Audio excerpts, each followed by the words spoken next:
I put together my words. I was writing since very young, but I collected everything that I'd written and realized. And I first thought it would be my first book, and then came the second and the third. Now I have 7 books of Urdu poetry, awarded by the Urdu Academy of Delhi and elsewhere. So it's just that I write ghazal, which is a little different from English poetry because it's a very strict meter.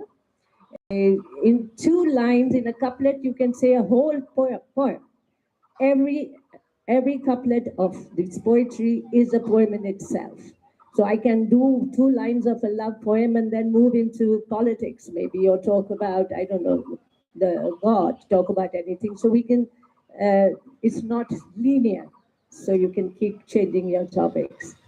So did you want me to start with the? No, I think I'll just talk to you Thank a little. You. Thank you. So happy to be here. Thank you. Thank you for joining us. Yeah. Meg Khalid, I'd like to again ask Meg Khalid to introduce herself. She's from Cairo, Egypt. Yes. Hello, everybody. Yeah. Actually, I came here as a guest. I came with my friend Reem. She asked me to read for her poems in English because she only loves to read her poems in Arabic.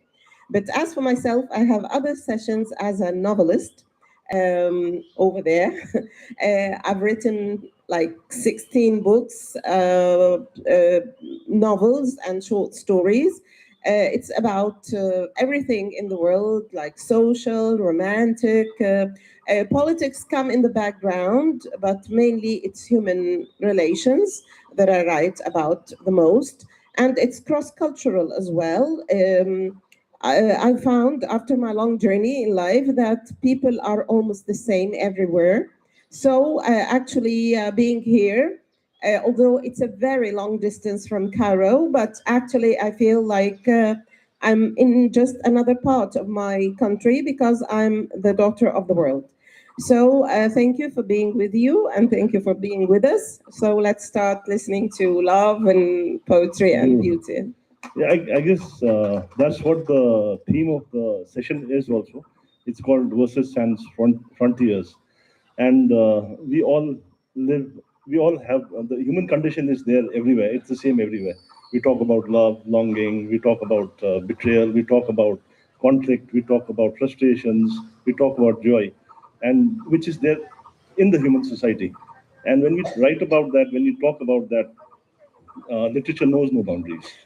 So thank you once again to the entire panel for the introduction. I would request all of you to be carefree, enjoy yourself, please butt in whenever you want, have a conversation. So I'll start with Minu Bakshi. You come from a long line of Urdu poets. I think starting from Mir Taki Mir, Ghalib, Zauq, then we have Muhammad Iqbal, then Faiz Ahmad Faiz, and then towards the modern era we have Nazrul Sultanpuri. We had Parveen Shakir. We have. So you are in a long line of poets. How do you feel about that? No, I've grown up reading these poets, and somehow they have shaped my being in a lot of ways. And I find that from them I learned that poetry is making the ordinary extraordinary. It's something that bridges the gap of words and music. So for me, it's the musicality, and the internal expressions, how to bring them out to the extent. So for me, it's actually my whole being. I'm 24/7 just dreaming and writing. Wonderful. And the ghazal, which you said was a poetic, romantic poetry. Probably if you could share some with us. Yeah, so it goes beyond the realm of love as well. And it's like a spiritual journey. So if you allow me, I will read poetry in Urdu, and I'll give you stanza by stanza English translation for people who don't understand Urdu. So this one says, सुबह की पहली किरण की रोशनी भी तेरे नाम सुबह की पहली किरण की रोशनी भी तेरे नाम के सुए शामे अलम की तीरगी भी तेरे नाम In your name the first flicker of dawn's light. In your name, the first flicker of dawn's light. In your name, too, the benumbing agony of the evening tresses.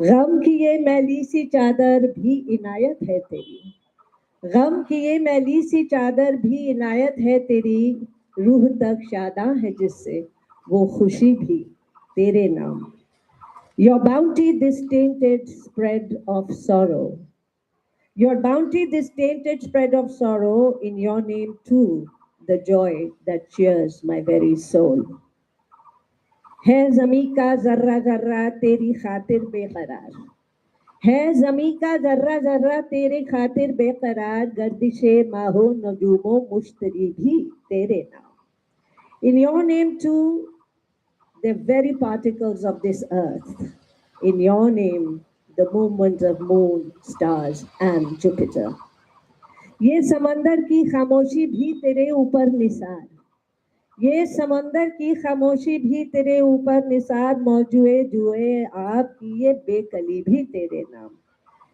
In your name the silence of this ocean and fallen for you is the dance of the water waves बुलबुलों की आहें सोजा भी तेरी ममनून है बरगे गुलहाए चमन की दिलकशी भी तेरे नाम Beholden to you the soulful sighs of the nightingales In your name too, the beauty of the garden's flowers and leaves.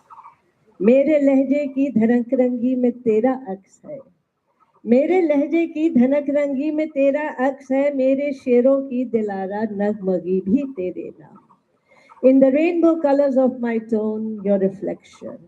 In your name too, the captivating melody of my verses. जिससे रोशन है ये मेरी कायनाते शायरी उस हसी रुखसार की ताबिंदगी भी तेरे नाम that by which is lit up the universe of my poetry in your name too the splendor of that bourgeois profile thank you Beautiful, beautiful. And the word ghazal comes from ghazal, Ghazal, yes which is a wounded deer. yes Yes, okay. and also beauty and Beauty, and it stands for so many things after that. yes Uh, you are also a singer. You are a ghazal singer. You are a Sufi singer. I think you are also a pop singer. I did something with me. Yeah. No, it's good. And songs also popularize the poetry. If you would allow me, I'd like to recite a sher. Sure. Okay. So it's from Mir. गोर किस दिल जले की है ये फलक शोलाए सुबह से उठता है ये धुआं सा कहाँ से उठता है देख तो दिल की जहाँ से उठता है ये So, धुआं सा कहाँ से उठता है So I didn't know it was Mir until Mehdi Hassan sang it. So does songs popularize poetry to the new generation?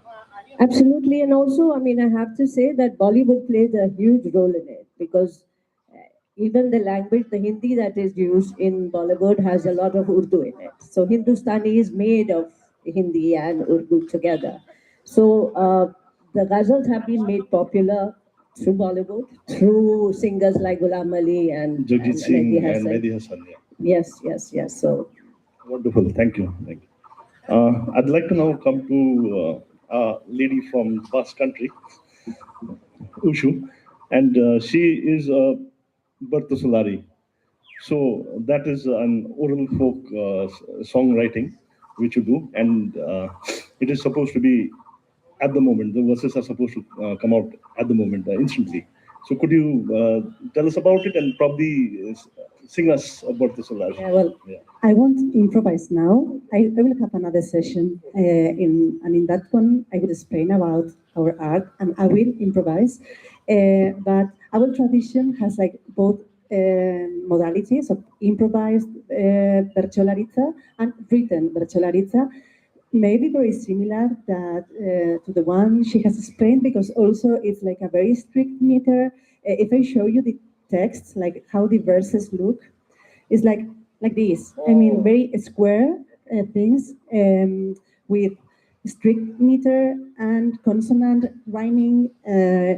For sure, if I will maybe sing this, and you can follow the rhyme and the rhythm The too. rhythm.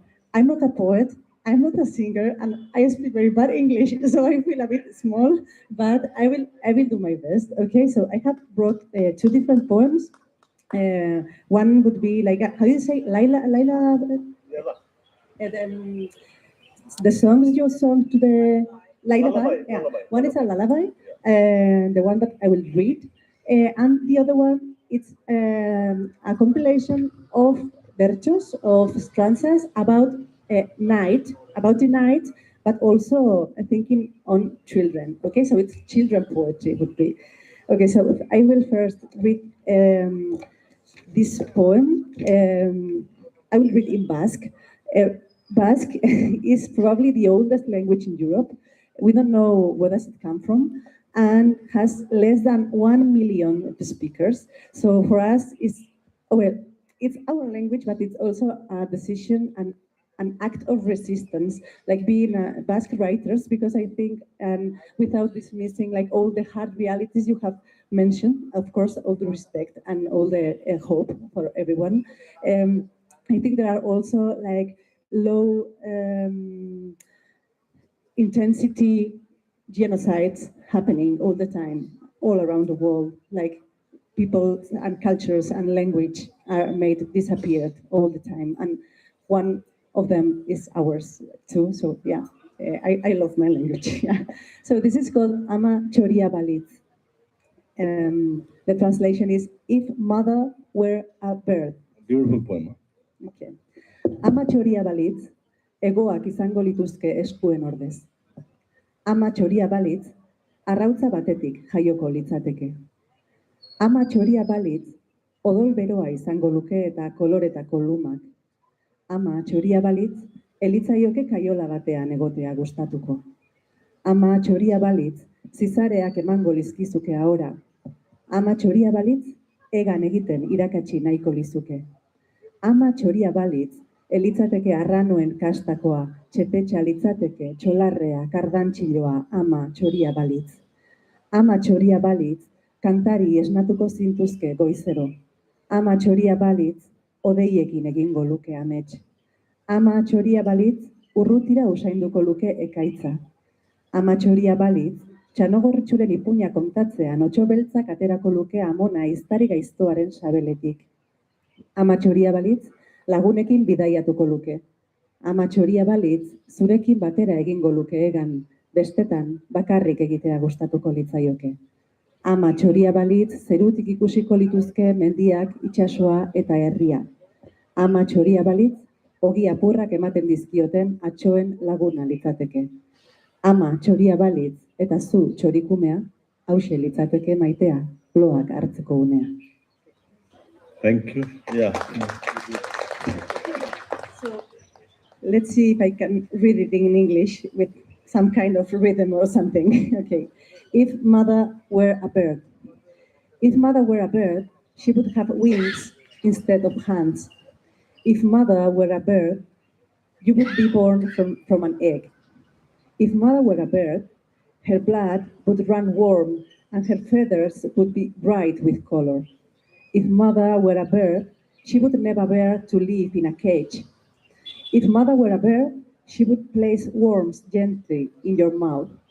If mother were a bird, she would want to teach you how to fly. If mother were a bird, she would not be of the eagle's kind. She would be a wren, a sparrow, a goldfinch, if mother were a bird. If mother were a bird, she would wake you every morning in song. If mother were a bird, if mother were a bird, she would send the storm long before it came. If mother were a bird, when telling Little Red Riding Hood, it would be the black wolf who pulled grandmother from the belly of the wicked hunter. If mother were a bird, she would travel with her companions. If mother were a bird, sometimes she would fly beside you, and other times she would like to fly alone. If mother were a bird, from the sky she would see the mountains, the sea, and the village. If mother were a bird, she would befriend the old women who scatter crumbs of bread. If mother were a bird and you her cheek, this would be the moment, my dear, to fall asleep. Wow, beautiful, beautiful. Uh, Two things about this poem. When you say mother or a bird, somewhere you give identity to the mother as a woman. As a woman, she has identity of her own, and then she says that sometimes she would like to fly alone. That's beautiful.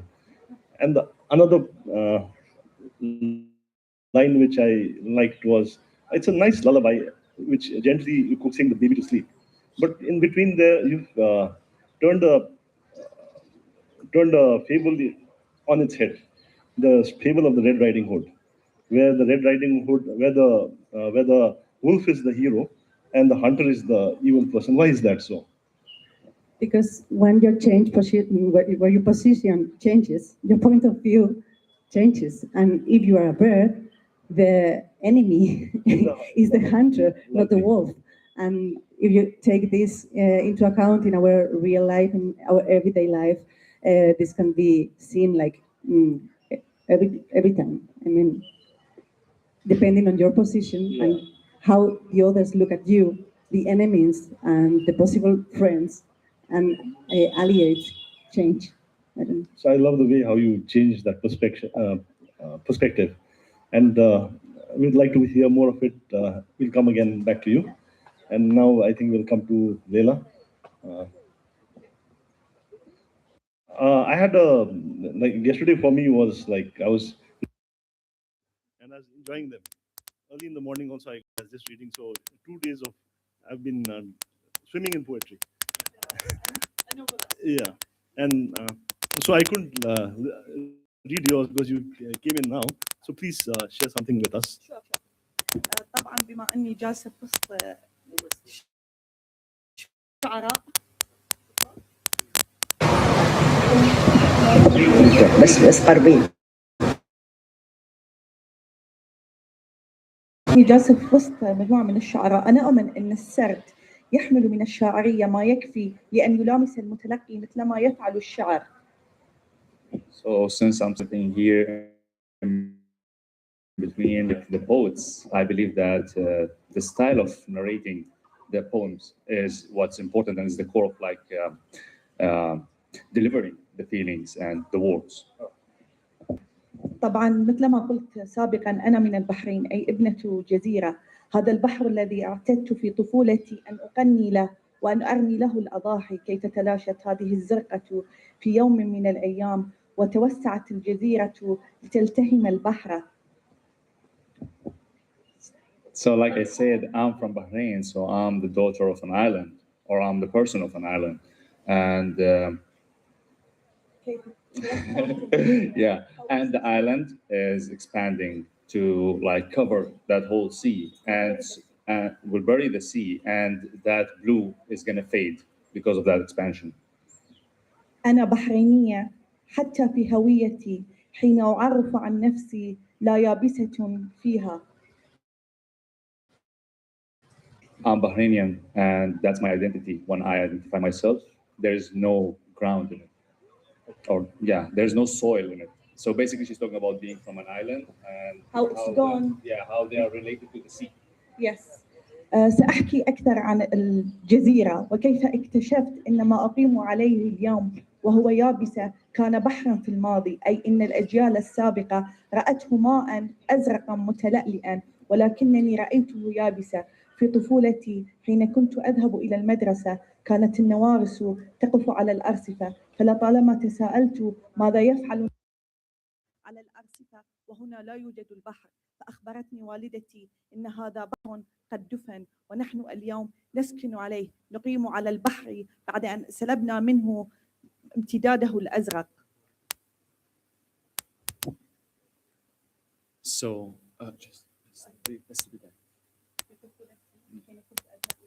yeah. When I was a child, I used to go to school, and I used to see gulls on the shores of the pavements and like on the shore. And I used to ask my mom, why are the gulls here on the shore? And and she and she told me that this was a sea before, and now it's a soil. So and it made a shock for me. بس لحظة. انت لما just a second, sorry I lost the track. انت لما بلشتي قلتي انه شو اسمه هي كانت بحر وبعد بلش من هوني. Sorry, I lost track. Anyways, so whatever I'm residing on right now is a soil. When I was a child till now, I see it as a soil, but the previous generations always saw it as water because it has always been sea. It has always been blue water that is bright and bright and is shining. So when I used to go to school and I'm young, I used to see the gulls on the shore and the pavements of the beach. And I asked my mom, like, why are the gulls here? What are they doing on the soil? And she said, it's because this is a sea and that's how it always was. So it made a shock for me. It's a cultural shock. Or not a culture, it's a shock for me. Like, how was this a sea in the previous times? And then? في طفولتي كنت أتبع الماء لأرمي له الأضحية، وكان الماء يبتعد، كان البحر يدفن، وكانت والدتي تضعنا في سيارتها لنطارد البحر لنرمي له الأضحية، حتى تلاشت هذه الزرقة وتلاصقت الجزر فيما بينها. من يرى البحرين اليوم في الخارطة، حتى لو تفتح جوجل وتشوف كيف شكل البحرين، تراها وكأنها خرجت من الماء، وكأنها عروس للبحر. نحن جزيرة الخلود الذي أتى جلجامش من بلاد النهرين ليبحث عن زهرة الخلود في أعماق البحر. كيف انتهى ارتباطنا بالماء؟ هذا الأمر هو ما جعلني أكتب هذه الرواية المنسيون بين مائين. I used to sing for the water and I used to follow it, and it used to be like there, but just always getting far away from me. And so it used to bury the water until like two islands got stick together. Yeah, so that's what the name comes from. It comes from the two waters. Yeah, like we said. And this island is called also the island of immortality. Yeah, and this is the land where Gilgamesh came from. What's the name of بلاد النهرين? Mesopotamia. Yeah, Gilgamesh was there and he came from there. Who else came? Looking for the flower of immortality in the sea. Yeah. You want me to continue? We can again come back. But and what is amazing is you are reciting from memory such long lines and without any help. Amazing. Yeah. Amazing. I'd now like to come to Yulia. Yulia, because your country is in a state of conflict, I think there are two Yulias. There was a Yulia before the conflict and there's a Yulia after the conflict. We would like to see both of that. And probably I'd like you to recite one of my favorite poems now, The Vow. Yeah. Okay, I will recite that poem, but I must be very honest here and say that I don't like the word conflict when it comes to Russia's war in Ukraine. Because imagine you're a free, independent country, and suddenly you have been attacked by a former colonizer who have broke every international law, every agreement, and suddenly there are air drones and bombs that are attacking your cities and villages. This is not a conflict. This is an invasion, and this is a brutal genocide. And actually, we have been a bit blind to that, I think, since 2014, when some parts of our country were attacked. And I live in the western part of Ukraine, which is close to Poland. And I've only heard news about what was going on in Crimea and in the eastern regions. But anyway, I was still affected as a poet, because when there is a danger in some parts of your country, the risk is very high that this could spread. And of course, it has affected my poetry. And the war has been in my poetry since 2014. And actually, the book that I have brought to the festival, The God of Freedom, was written in original Ukrainian before the invasion went full scale. It was written between 2016 and 2021 and published in English in 2024. But the other thing is that I really want Ukraine to be known not only as a country where there is war. It's actually a beautiful, beautiful country with very rich culture and a language that has been erased for centuries. They were trying to erase it, especially Russia in the form of the old empire and the Neo empire, which it is right now. So I actually want my poetry not only to speak of our suffering, but to speak of how beautiful this nation is, how strong the people are, and how we are just like any one of you, just protecting what is dear to us, protecting our home and our loved ones. And this was a very long intro to the vow poem. And a bit of about this poem is also in this book. Oh, and the book is at the bookstore here at the university. Thank you for this opportunity. So it was maybe the most popular poem of mine in Ukraine for a long time. And I may say some words after I read, not to spoil this for you. So let me read this poem. I will read in Ukrainian, I think later, because this is a very long poem and I will just read it in English.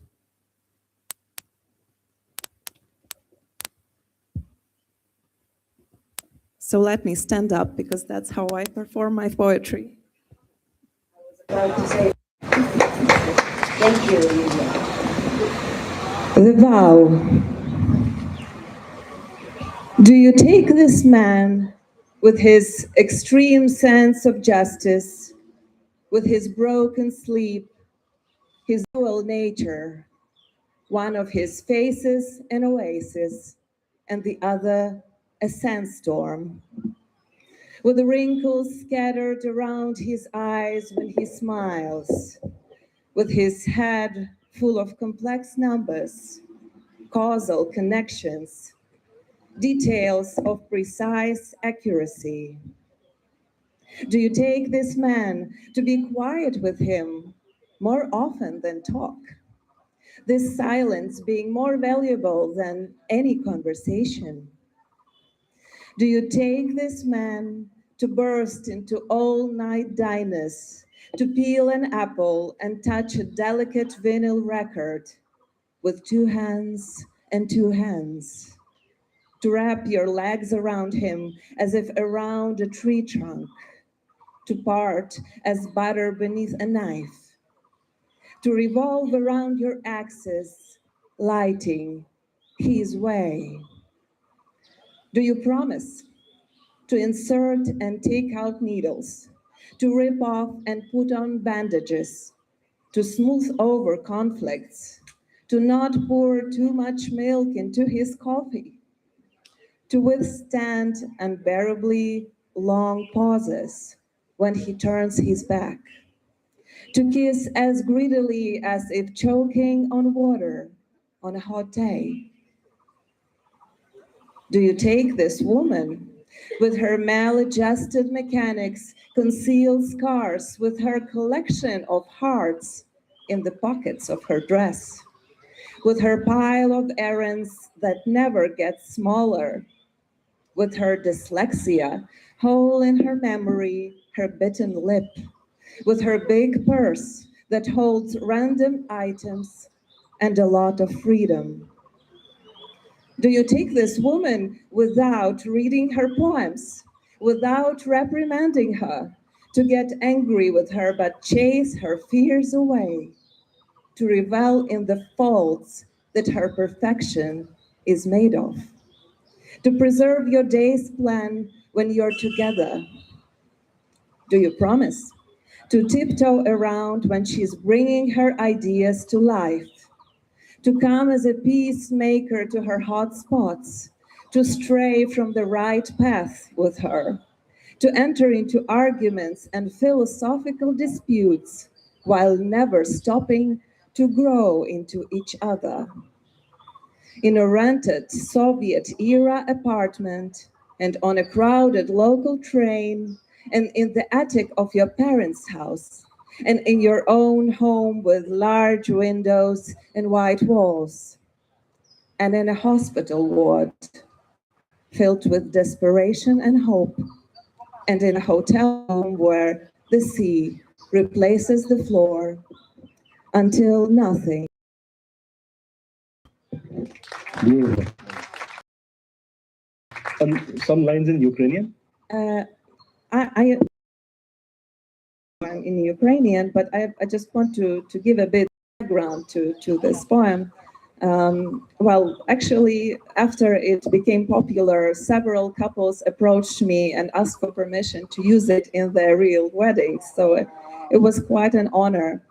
And the other thing is that although it is made in the form of the wedding vows, this poem is not just about the relationship. And in part, it is biographical based on my own nearly 20-year-old relationship with my husband. But it's a poem about self-acceptance, of how we, as men and women, should accept ourselves for who we are. So thank you for the opportunity to read this. And actually, after 2022, my poetry language has changed a lot. And if I will have a chance to read another poem, I will read one of those. We'll definitely come back to it.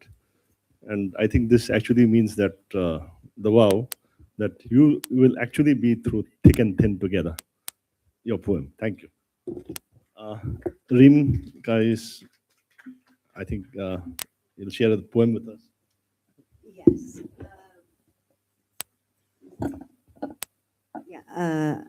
I'll recite in Arabic. I'm honored today to present my country and present myself as an Arab Iraqi poet. An apple, تفاحة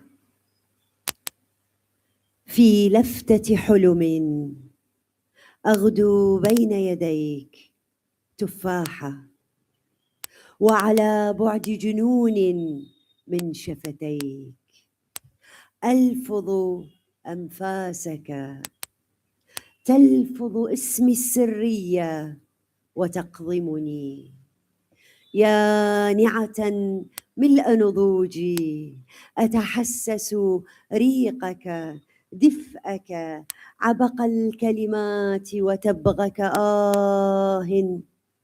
أتعتق فيك فإن كنت نسيت وتاه الحلم الغبشي لديك ستبقى تتذكر أني في لفتة صحو أصبحت نبيذا في شفتيك. Beautiful, the musicality.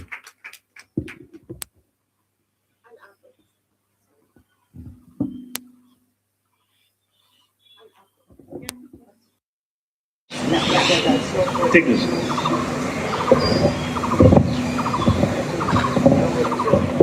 Hello? Yes. An apple. In a fancy dream, in your hands, I become an apple. Madness away from your lips, I fling your breath. You spell my secret name and nibble me. Luscious, full of ripeness, I savor your tang, your warmth, the aroma of your words, and your tobacco, oh, I age in you. If you have forgotten, if your waking dream has strayed, you would still remember that I, in a fancy reverie, have become wine in your lips. Leave them. دعها. أحتاج يديك. أحتاج يديك. لا شيء سواها. لا عشق ولا وصل ولا لقيا. أحتاج فقط هاتين الكفين. تكفيني أتدثر من برد ضياعي، من عطشي، من طعم الموت ورائحة الطلقات. دعها واذهب لشؤونك إن شئت، فكفك بشؤوني أدرى دعها واذهب لامرأة أخرى. I need your hands, nothing else. No love, no passion, no communion. I merely need those hands. They suffice to swathe me from the chill of my loss, from my thirst, from the tang of death, and the stench of bullets. Leave them, depart if you like, to your affairs. Your hands know my affairs better. Leave them and depart to another woman.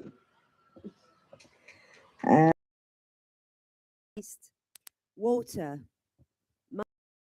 من الموروث الشعبي من يشرب الماء بعد أحد يتبعه،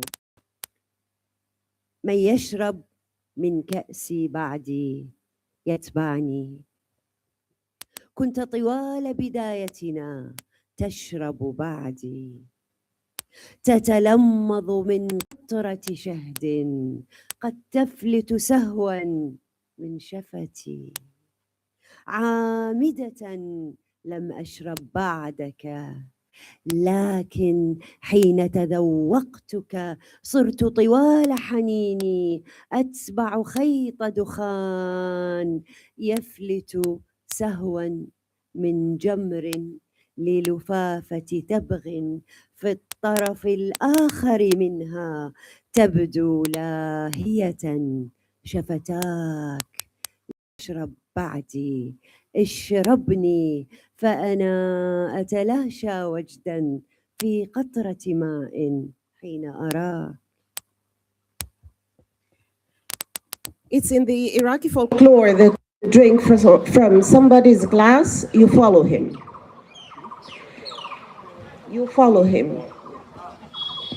He who drinks after me from my glass follows me. You always, at our beginning, drank after me. You savored a drop of nectar that may have escaped from my lips. Determined, I did not drink after you, but when I have tasted you, I started, all during my yearning, to follow a smoke thread, leisurely escaping the embers of a cigarette, at the other end of which emerged your careless lips. Don't drink after me, drink me. I adoringly dissolve in a drop of water when I see you. So thank you very much. I was preparing more, but it's a long panel and we have so much more to listen to. Thank you very much. Way you perform your poetry, it adds to the poem. Thank you very much. I actually recall the moment I wrote the poem with. Believe me, this is how I feel. So that's why I just emerged through the feeling that I wrote with. And that's how, I don't know, I recite it with love, with real feelings. Thank you. And I was just thinking, probably the younger generation wouldn't know, but in our times we would have the telephone directory, and I'm sure if you would have read that, it would have sounded as romantic.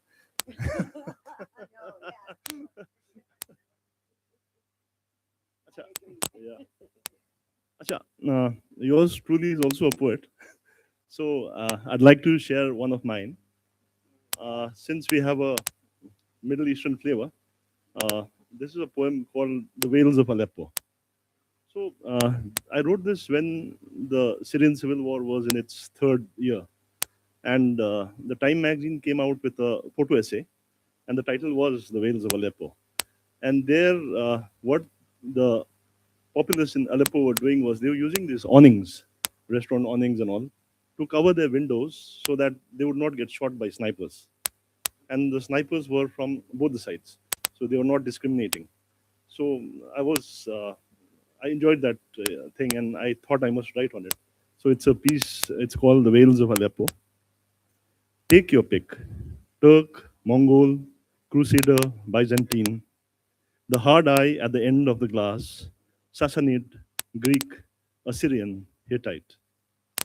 Seduced once by the shimmer of Chinese silk, Indian pepper, and strong Damascene blade, the season of siege returns for its harvest of blood. Riding on draughts, the eagle skips ellipses for the linear swoop, swath of the city for the embattled neighborhood. Like the fugitive sands of forgotten Palmyra, the neighborhood's fidelity shifts, unasked with strong drifts of Shia, Sunni, rebel regime. The boom of bombs reverberating along the city's checkered grids, the trajectory of a mortar shell tracing the yawn of a muezzin squall.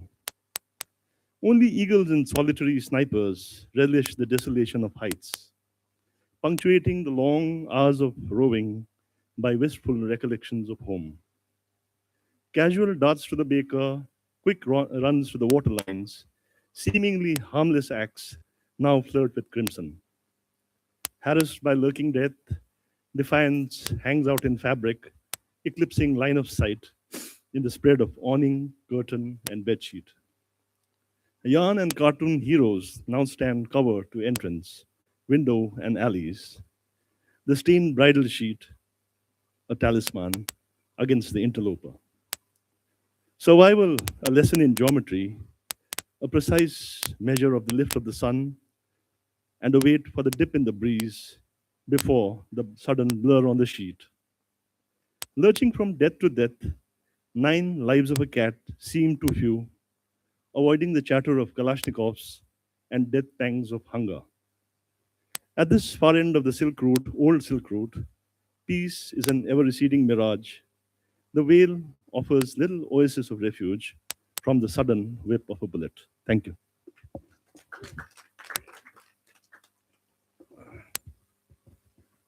I'd now like to come to our young poet, Abhijit Gogoi.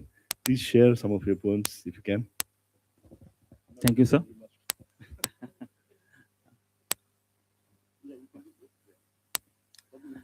I will present two Assamese poems with English translations.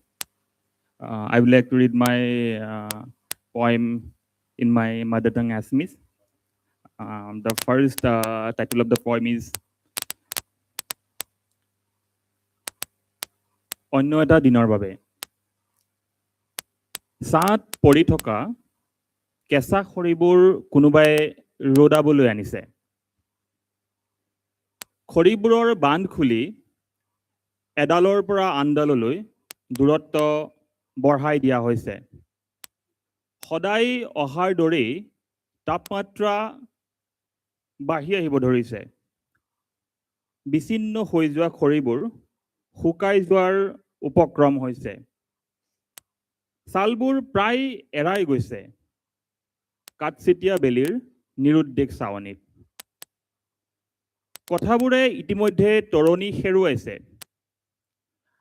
আকৌ ৰাতিৰ সাজ জুহাললৈ খৰিবোৰ লৈ অনা হৈছে। শুকাই যোৱা খৰিবোৰ চৌকাত সুমুৱাই অলপ কেৰাচিন ঢালি জ্বলি উঠা দিয়া চলাৰ কাঠি এডাল খৰিবোৰৰ মাজলৈ দলিয়াই দিয়া হৈছে। লাহে লাহে খৰিবোৰ ছাই হোৱাৰ দিশে অগ্ৰসৰ হৈছে। ইফালে শুকাই নোযোৱা খৰিবোৰ এচুকত পৰি ৰৈছে অন্য এটা দিনৰ বাবে। In English, the title is For Another Day, translated by Dr. Vibhas Chaudhary, sir. The logs in the shadow are out now. Someone's taken them out to sun. Unstrapped, they have been sprayed out. And as it always happens, the temperatures on the rise, the logs set apart are drying away. The barks are almost coming off in the merciless sun's uncaring stare. When the things have lost their reason, it is dinner time once again. And the logs are back for the fire. The undead ones are placed for the burn. a little kerosene, matchsticks, a fire.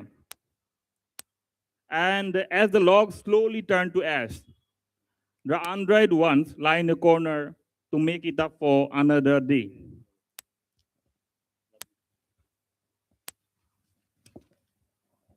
মোৰ দ্বিতীয়টো কবিতা second poem is the main title is আজি ডায়েৰীত কি পালো ইয়াতে মই চাৰিটা উপনামেৰে কবিতাটো সামৰিব বিচাৰিছো actually sir there are subtitles associated with the main title of this poem পৰম্পৰা পৰম্পৰাক দোহাৰি অতিৰিক্ত বৃথা চেষ্টাই তুলি ধৰা কাহিনীয়ে কয় নিৰংকুশ আধিপত্যৰ কথা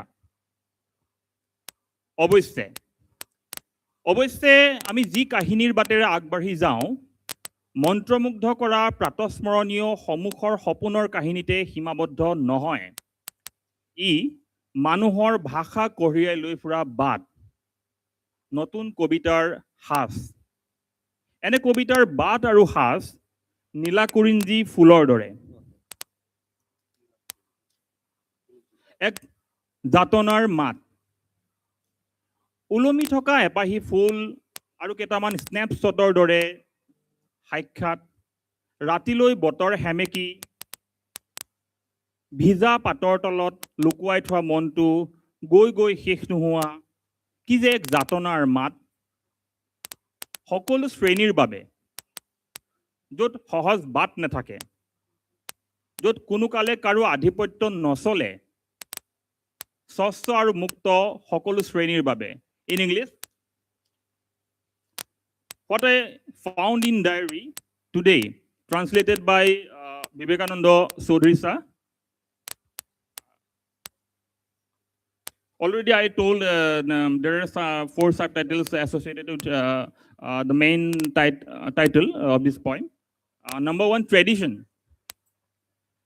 citing tradition the story is pushed along by redundant futile attempts speak of absolute majority number 2 of course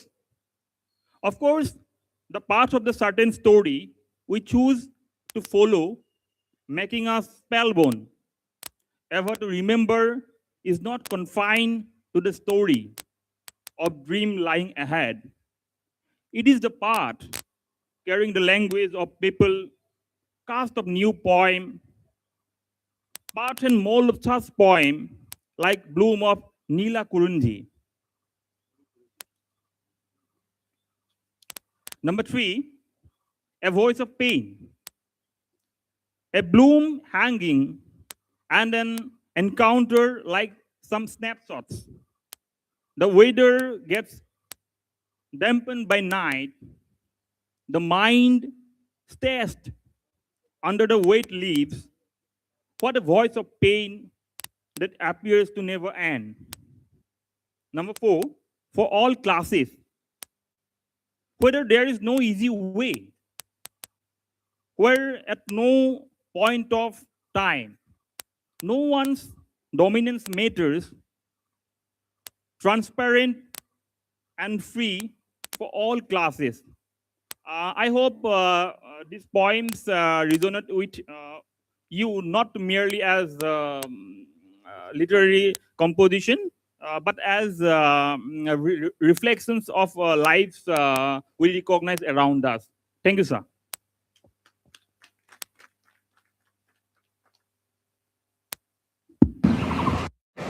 Now I'll come to Babita Justin. Could I request for the Yakshi poem? Yeah. And then a new poem from you. I'll recite my poem, Yakshi.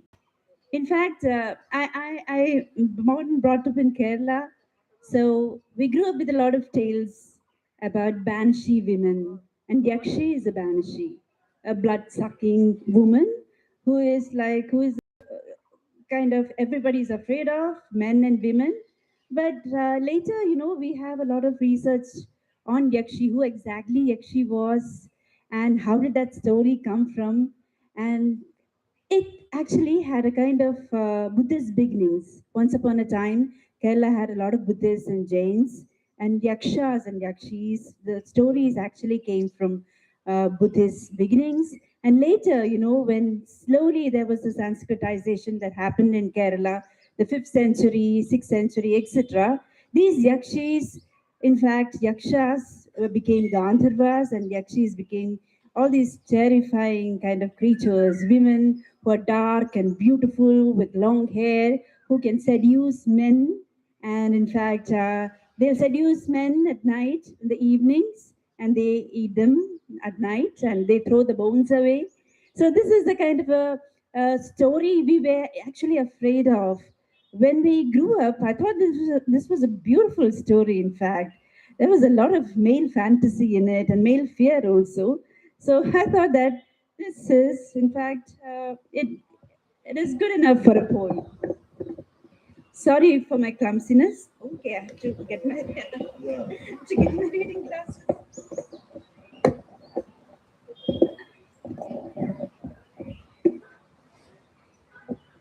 Yakshi. At the end of every November, Estonia's held bouquets for winter weddings. Their sweet, sticky scent spread far, and we believed Yakshis lived in them. The old man who wrote 100 tales scared us with gory Yakshi tales. Still, I quite loved them under the devil tree. Their open hair tumbled down like waterfalls, hemming into the seductive smiles. Draped in a mundu and clinging blouse, they wove melons and flowers, sheathing lust, revenge, and desire all over their skin. I always wanted to snuggle against the bosom, smelling of blood and leftover male bones. As a child, I wanted to be loved by Yakshis, nothing more. These evenings, my house is overwhelmed by the perfume of wild Estonia blooms. They bunch up outside my bedroom, where I pen men and rip them down to their blood and bones. Beautiful. I like it when she says, when I pen men down to their. I was just starting as a journalist once in another lifetime, and we had accident in Arunachal Pradesh, where she belongs to. We had a IS officer, a young lady, who crashed in a helicopter crash. And then Mamang was a senior journalist working for various newspapers. So I got her phone number then, and I was asked to contact her. So that connection has continued over the years. She had her collection of poems called the River Poems, and then she came out with the Legends of Pensam, and she's grown from strength to strength.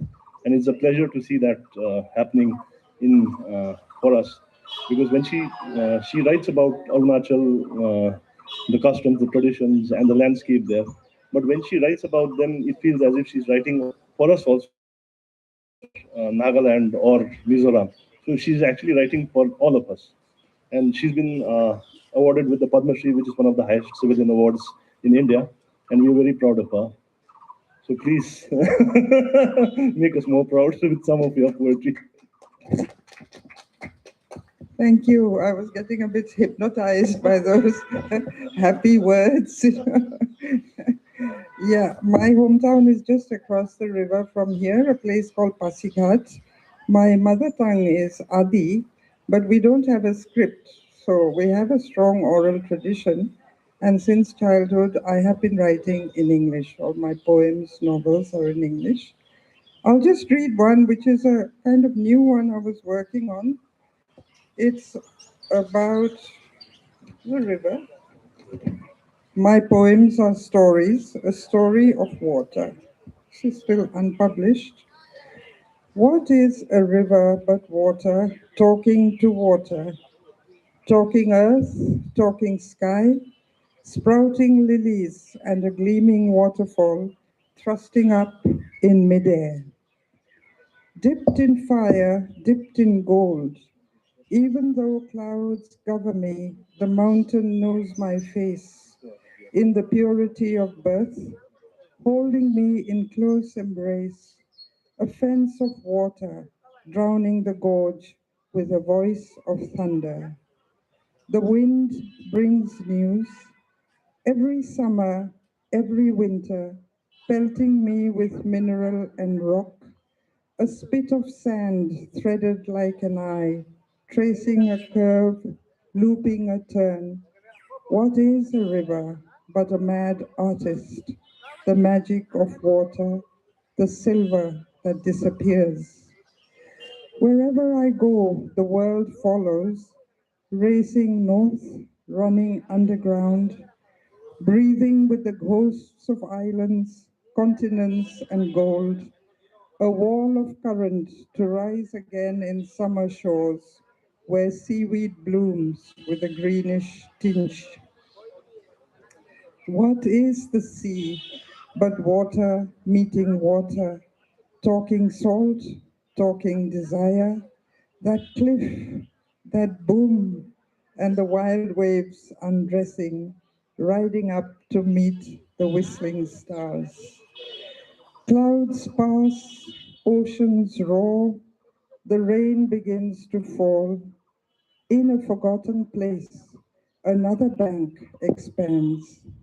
Daughters of the sky, full of secrets, talking memory, talking time, a trickle of water carrying mountains and the stories of sand, carrying the horizon and a thunderstorm on my back. Beautiful, beautiful, beautiful. I'd now like to ask Gisela, take us to Portugal, take us to Africa.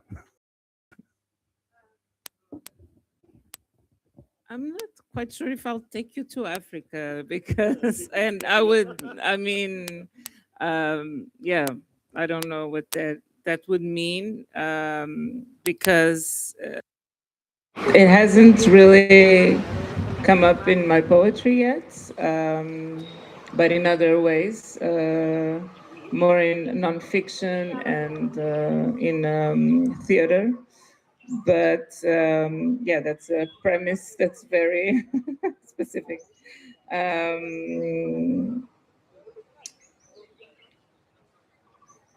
Let me see.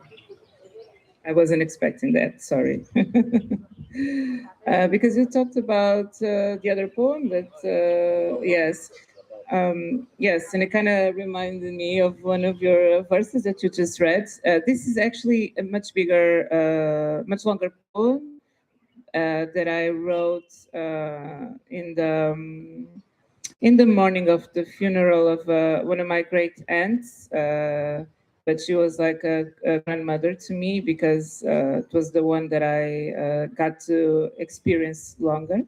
And just two of the little verses says, even the baobab asks grandma for advice. The morning after, the river is still silver, but now it knows grandma's name. And this one just comes from yes, the baobab being so common in Africa, of course, and then being the tree under which everyone would gather to discuss matters. And it's a different way of being and of existing because it's all community based. And she was also one of the people that my parents would call when they were having some arguments. So it's something that's being quite lost, I think, which is this trust in the community and taken care of. And this the name, it has to do with something that we have in Guinea and in many other African countries, that you have your civil name and then your government name and then you have the house name, which is more intimate, and you can go your whole life without knowing the name of your uncles, barely, because everyone is treated by that, called by their other name. So I don't know. I, like many others, I write about many things. So I can maybe I have long poems and short poems. I don't really think much about the form, but I also enjoy a lot of. I like Arabic poetry, and it's longer, and I think the images are so much better.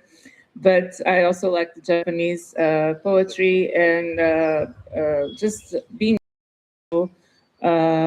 write about everything several times, day to day, or the seasons, or specific flower, or specific river, or a rock, whatever that is. But then there's also music, there's also spirituality, there's also feminism. And so I try to also not to lose essence, and I understand what was said before. And also for me, as a Black woman growing in a European country, for me, it's very important to not forget that I am a human and I have human feelings. So I have to I can write about anything or anyone, and not just to be categorized as like women writing women's poetry, or Africans writing African. So that's why I make this effort to myself of that and write about love and about everything else and the body. So I would just maybe read two poems, small ones also. Um, this one is called Leonard Cohen Died. And it's just like this. Leonard Cohen died. At least I have my mother's tomato jam. It's just like this. And sorry? My mother has many talents. And this one is called My Body. This is my body, but it's not my body yet. This is not my body anymore, and it will never be my body again. But this was once my body and will still become my body someday. This already feels like my body, but I don't know if my body still remembers my body or if it will have to sculpt another. And this is this is from my first poetry book, which is called Erosão, which is the word for erosion, which is something that and my second book is called Giz, which is it could be like a nickname for me, but could also be it translates as chalk. So, but chalk, it comes from a long process of erosion. It's like all these rocks, little things that we see and we step on that they used to be mountains. So it's all about just the erosion, not necessarily as a negative thing, but as a necessary process that nature goes through it, and we as human beings also go through it. And so I write a lot about loss, but there will be other panels to talk about that. Thank you. Thank you. I've been asked to end the program, end the panel, because I think it's now lunchtime. And we had an excellent session of poetry.